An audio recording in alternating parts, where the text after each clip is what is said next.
to infinity and beyond. On to our final topic for the week, and this week, we have. I said last week we're going to do 5 a week. Well, this week, kind of a big game also got announced, really, which was Club Penguin Islands. What's interesting about Club Penguin Island was they closed down the PC version of the game and launched this new mobile version. Now, I'm going to say, I have never played Club Penguin. It got launched 10 years ago. I was late 20s. It still didn't appeal then. So this game I have got no connection with. Because reading a lot of articles, like after this all got announced, I'm like, there's people going and talking about it and like, their childhood. And I'm there going, man, I feel old because it's just like, it's just meaningless. It's no different than them announcing Star Wars droids. There's just no connection. It's just another game. But there does seem to be a very big connection of people that literally this was their first online experience. They loved it. The problem I think they had with this was Club Penguin's been running on a PC for like 10 years. It's a browser. It doesn't work very well with devices. And obviously the way people use computers has changed dramatically. So they've launched this new island, which is a new app. Costs $4.99 a month, so you have to be a member of it. Got a lot of. I think the trouble is with these kind of things is anytime there's a big change, people will complain and don't like change. But they obviously needed to make an update because I will be honest. The thing is with PC and mobile, when we were doing the website, 5 years ago, as Vinimation Kingdom, there was this kind of thing of, most of our viewers were PC, and we were very much kind of we designed the whole site and the pages were based around PC. If I look at my details on the website now, 70% is mobile, and I can see that even as now we try and not only when we build the site and pay, we have to check how they look on our devices, more important than how they look on a PC monitor anymore. And Club Penguin, I instantly just keep looking at it going, they have had to change it. And the trouble is, when people are used to stuff, it doesn't necessarily feel like the best transition of how they've done it. This kind of just turn one off and turn the other one on. You kind of feel like they should have had the two running simultaneously for a little bit to kind of get the people over to it and incentivize people to move over. Or even just carry on or do a better... Because it almost feels like they go, well, transitioning this system onto the new one, it's going to cost too much and take too long. We won't bother doing it. We'll just start from scratch. And whether or not how many people they get over, how many, they'll get new kids involved. But it's interesting. It's an interesting thing. I can see why they've had to do it. But it's like anything. People have got used. They've had their friends. They've been used to the system for a long time, and suddenly for it to change. But 11 years for a browser game was good going. I also have never played Club Penguin. I didn't have that experience, so I can't really speak to it. But I do feel like this transition could have been handled a lot better, especially since they're asking for money for the handheld game. Yeah.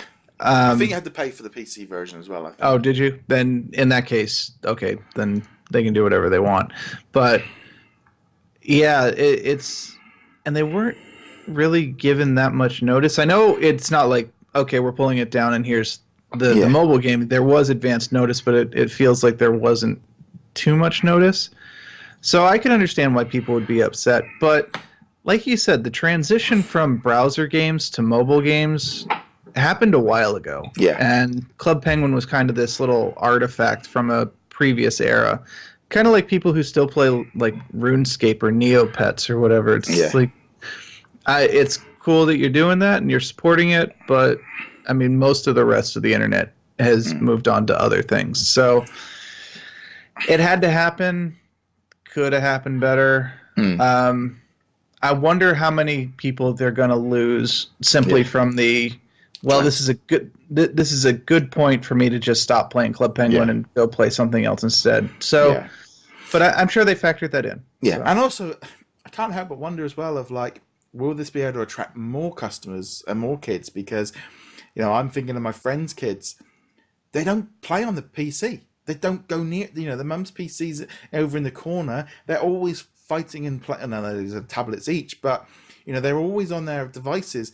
It's like the idea of using keyboard. I mean, yeah, okay, they can do it, but swiping and doing this, like I can't help but wonder. There's a much bigger audience for them to go for. I mean, even you're in a Disney store, you see all this Club Penguin stuff. There was I never really knew what it was. I just thought it was a show on the channel, really, because if you're outside of the loop, you don't know what it is. I can't help but think, and also, maybe like the kids that are playing it now, the younger ones, or the ones that are maybe dropping off, and maybe they are at that point where they might have been dropping off even regardless. They would have been going in a year or two anyway, because if they've grown out of it and want to start playing Grand Theft Auto. There's that that line of how long will a kid stay in Club Penguin for? I think there's probably a certain amount of people were only in Club Penguin because they had always been in Club Penguin, and like I said, this will be a jumping off point for some people, but you're going to hit a much larger market going onto mobile.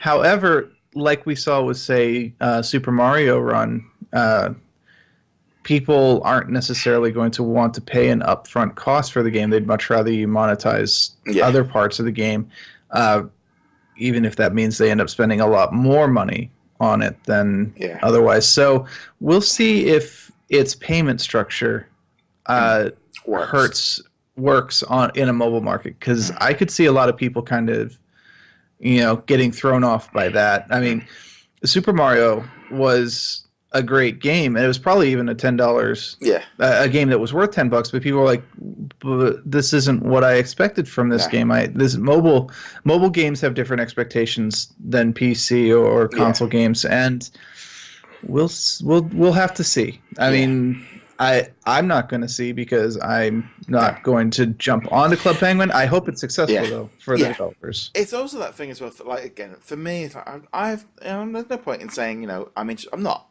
And even if I installed it, I'm not the target audience. So there's nothing wrong, and there's that thing of Disney need to make games for different people. Not everything is for everybody, and I think that's important to recognize. Not everything is for everybody, and there are different people they're aiming for. I want it to succeed. I want it to be good. Whether or not they should have maybe gone, right, okay, it's free for the first 3 months, just to get everybody over, let's get everybody hooked. Then we start working it out. I mean, I think you're going to get like 7 days free. If you're a Club Penguin people and you've already been playing it, then it's easy to push you over.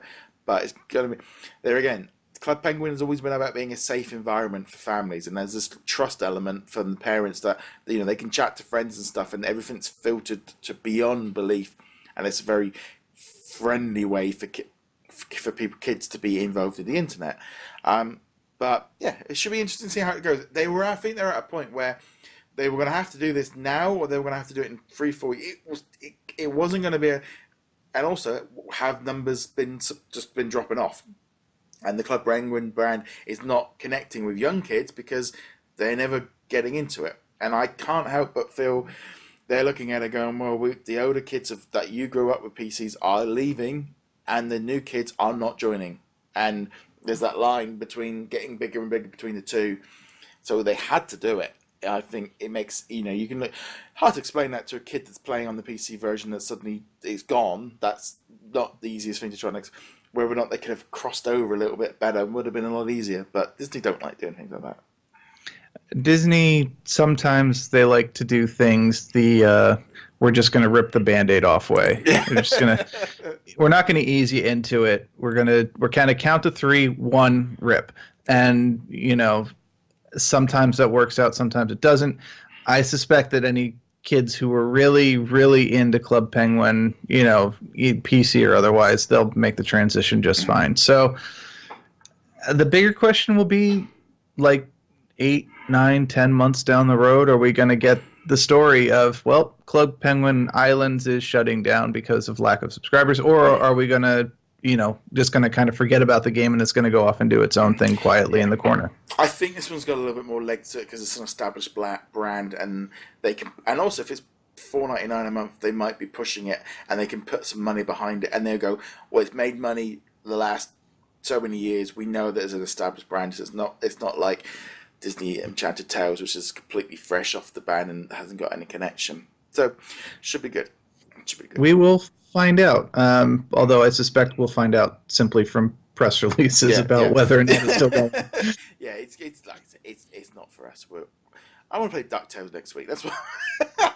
But right, so that's pretty much going to wrap up this week's show. So, big thank you to everyone over on our Patreon at patreon.com/DisKingdom. It helps support the audio versions of this podcast. Also for Patreon owners as well, you might notice, you will have noticed last week, what you will start seeing is a little bit of early access to some of these videos. Once I upload them to YouTube, because I do them all in bulk, you will start seeing the links in your Patreon for seeing them a little bit early. The same thing goes for the DisKingdom podcast, because I'm doing a similar structure there with that podcast as well, with 5 episodes a week.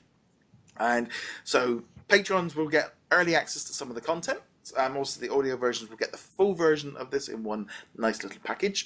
So let me know what you guys think of like I said, I've been making some changes to the podcast format to kind of better suit different platforms. So the YouTube and Facebook and stuff, slightly shorter episodes and a little bit more discoverability.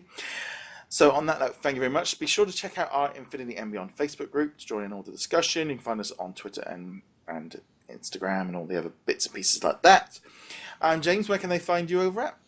You can find me at heroiclegacy.com, where I talk about comics. And maybe I'll be talking about comics in your DisKingdom podcast at some point. Yes, well, that's the plan as well, to get him on every now and again just to kind of give us an update on the comic book stuff, because there's like this thing, there's lots of other stuff going on about, and just kind of talking to people. This week on the DisKingdom podcast, I am talking with Victoria, and we're talking quite a few different park-related stuff, but also we did a Spider-Man trailer reaction. We also talked about other bits and pieces, but by the time you see this on YouTube, they'll have all been up.